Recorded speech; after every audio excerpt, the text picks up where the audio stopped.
Baik, Assalamualaikum warahmatullahi wabarakatuh. Kita lanjutkan kembali ya. Nah, terakhir kita sudah dapatkan tadi em, rumusan percepatan ya partikel dalam koordinat bola, dan keseluruhannya sudah kita dapatkan. Setiap komponen dari percepatannya itu dia dalam basis vektor dalam koordinat bola ya, r topi, theta topi, dan pi topi ya. Jadi masing-masing sukunya sudah kita turunkan dan kita sudah dapatkan semua komponen-komponennya yang merupakan yang seluruh basis vektornya itu basis vektor dalam koordinat bola. Nah, sehingga sekarang kalau kita gabungkan semuanya ya, kita gabungkan semua hasil diferensial yang sudah kita dapatkan tadi, maka kita bisa menyatakan bentuk percepatannya ya, seperti ini ya. Jadi kita dapatkan rumusan percepatannya itu bisa kita tuliskan menjadi A, vektor A itu sama dengan AR, R topi, ditambah dengan A theta, theta topi, ditambah dengan A pi, pi topi ya. Di mana AR, A theta, dan A pi ini itu isinya adalah gabungan dari ketiga suku yang tadi ya. Jadi ketiga suku yang tadi, yang ini, kemudian yang ini ya, dan yang ini kita gabungkan. Kemudian kita kelompokkan suku-suku mana saja yang punya R topi, yang punya theta topi, dan yang punya pi topi ya. Kita kelompokkan, kita bagi dia menjadi tiga suku seperti ini ya. Ini bisa kalian cek nanti, kalian gabungkan saja kemudian kalian kelompokkan. Nah, akan didapatkan di sini rumus percepatannya ini seperti ini, di mana AR itu sama dengan R double dot dikurang R theta dot dikurang R sin theta pi dot kuadrat ya. Ini untuk komponen basis vektor R topinya. Kemudian A theta itu sama dengan R theta double dot, kemudian ditambah 2 R dot theta dot ya, dikurang R pi dot kuadrat sin theta cos theta ya. Itu untuk komponen basis vektor theta topi. Kemudian API itu sama dengan R pi double dot sin theta ditambah 2 R dot pi dot sin pi ditambah 2 R theta dot pi dot cos theta ya.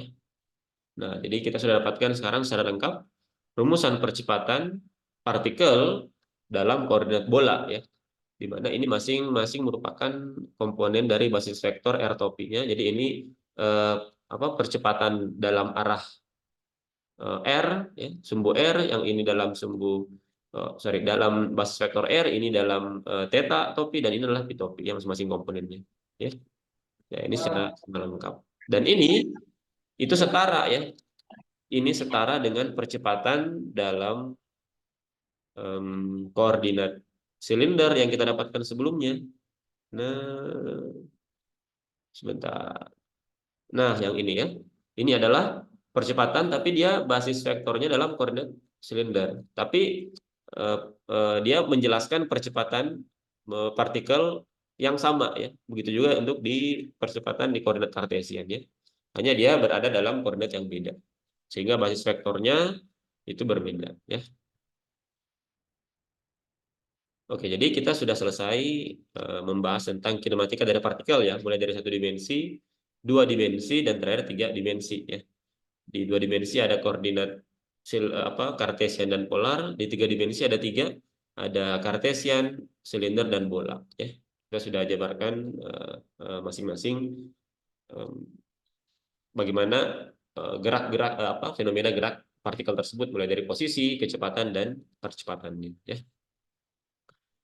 Oke, materi untuk kinematika selesai sampai di sini ya, kinematika partikel.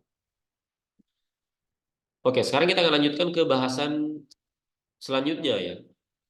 Kita sudah membahas mengenai kinematika partikel. selanjutnya kita akan membahas apa yang disebut sebagai dinamika partikel ya. Nah, di awal kuliah sudah kita sempat singgung. Kalau kinematika partikel itu membahas tentang gerak tanpa mempertimbangkan atau kita tidak menghiraukan em, penyebab dia kenapa dia bergerak. Nah, di dinamika partikel kita mempertimbangkan kenapa dia bergerak ya. Dinamika partikel ya.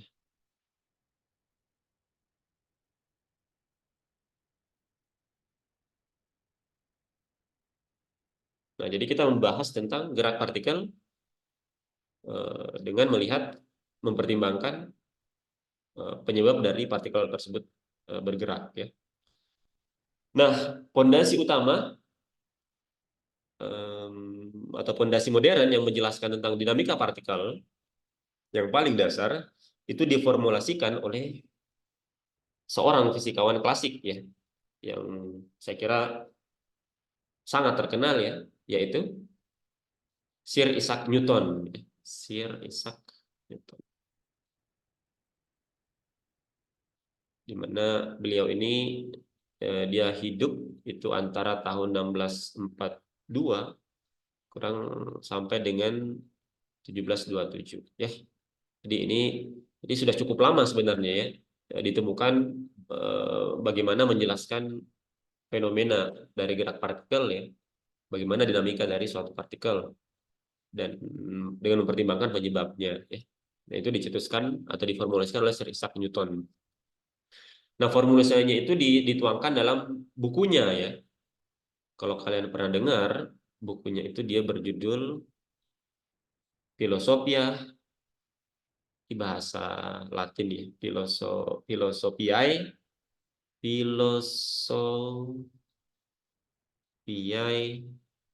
Naturalis Naturalis Principia Mathematica.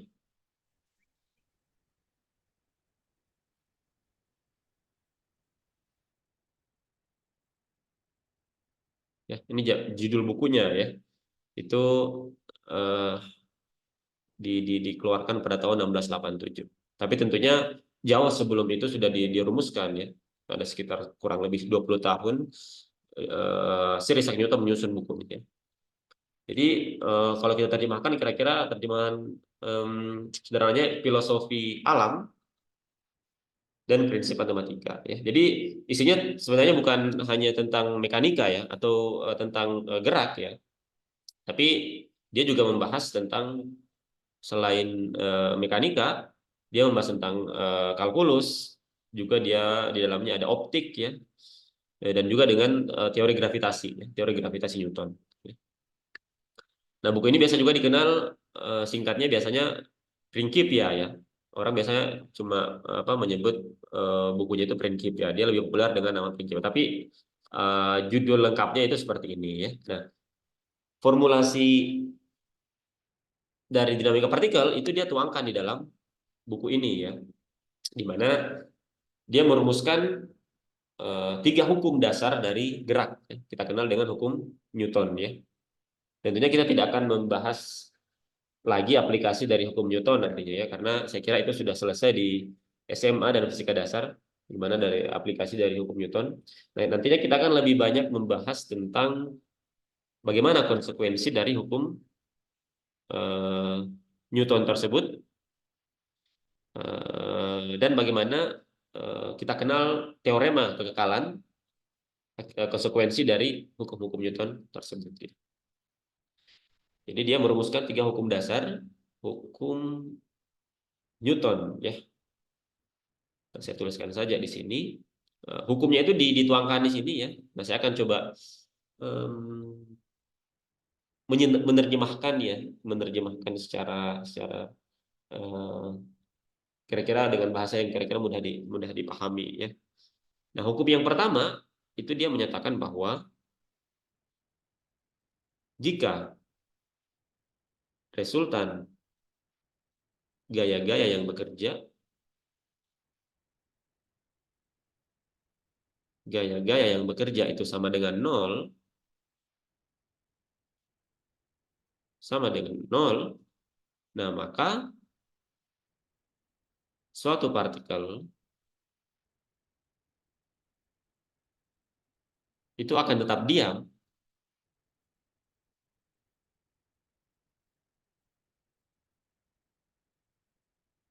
atau tetap bergerak dengan kecepatan konstan, atau tetap bergerak dengan kecepatan konstan, ya.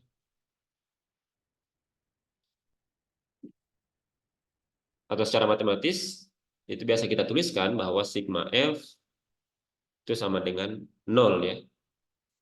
Nah, ini bisa juga dikenal dengan hukum inersia, ya, atau hukum kelembaman, ya, di fisika dasar atau di fisika SMA. Sebelum kita bahas secara mendetail, kita tuliskan saja dulu hukum-hukum yang lain. Hukum yang kedua itu dia menyatakan bahwa percepatan suatu partikel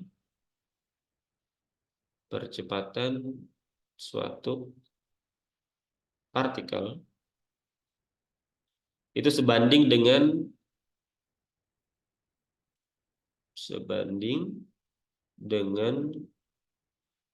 resultan gaya yang bekerja, dengan resultan gaya yang bekerja, resultan gaya yang bekerja dan berbanding terbalik dengan massanya, dan berbanding terbalik dengan massanya, dengan massanya. Atau secara matematis biasa kita tuliskan, ya, percepatan partikel itu sama dengan sigma F, ya, dibagi dengan M, ya, seperti ini. Jadi percepatan itu sama dengan resultan gaya yang bekerja pada partikel tersebut dibagi dengan massanya, ya. Nah, kemudian hukum yang terakhir, yang ketiga, saya tuliskan di sini saja. Yang ketiga itu dia menyatakan bahwa ketika dua partikel, ini mungkin di beberapa buku teksnya berbeda, ya, atau penjelasan penyebutan letter-letter hukumnya itu berbeda, tapi maksudnya sama, ya. Ini saya coba menyatakan dalam kira-kira bahasa yang mudah dimengerti, ya, dipaham. Ketika dua partikel saling berinteraksi,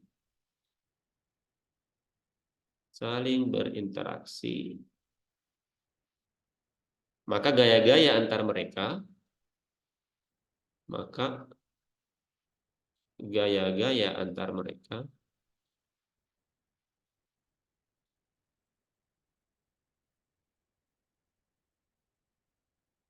itu besarnya sama, ya.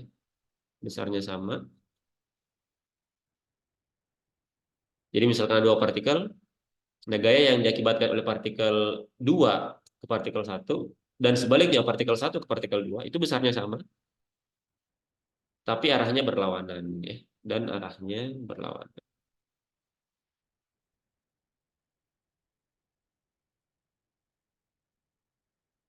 Nah, ini biasa kita kenal dengan hukum aksi reaksi, ya.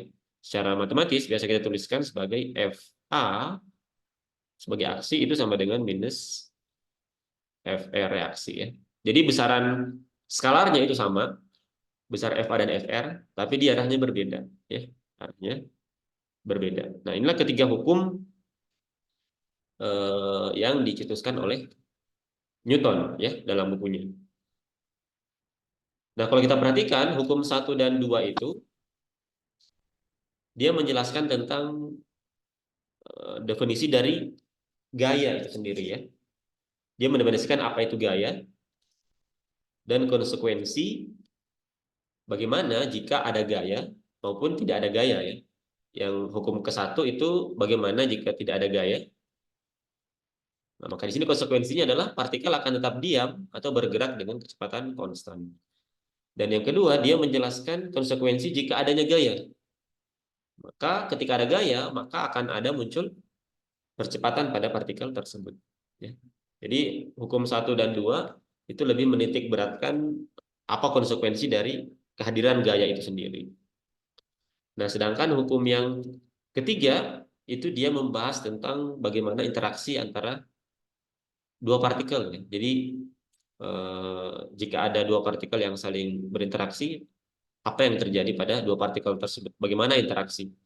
Nah, maka di sini konsekuensinya maka dia akan menghasilkan gaya antar kedua partikel tersebut yang besarnya sama tapi arahnya berlawanan, ya, yang arahnya berlawanan. Nah, ini ketiga hukum yang sangat populer ya, dan saya kira juga sudah sering disebut di fisika dasar dan juga di fisika SMA. Ya. Dan namun salah satu yang menjadi penting di sini bahwa ada syarat yang mengkhususkan, yang mengharuskan tercapai agar ketiga hukum ini bisa berlaku dalam suatu sistem. Ya. Ada syaratnya. Jadi tidak di semua keadaan ketiga hukum Newton ini bisa berlaku pada suatu suatu sistem. Apa syaratnya? Bahwa ketiga hukum tersebut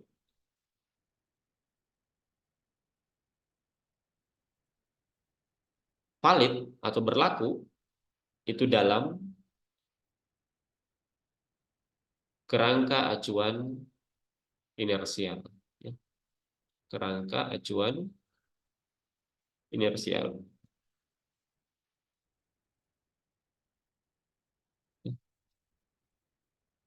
Jadi ketiga hukum tersebut itu harus dia berlaku jika sistemnya itu berada dalam kerangka acuan inersial. Ya. Nah, sekarang pertanyaannya apa itu kerangka acuan inersial ya? Saya kira kalian sudah mungkin pernah mendengar atau mungkin pernah membaca tentang kerangka acuan inersial ya.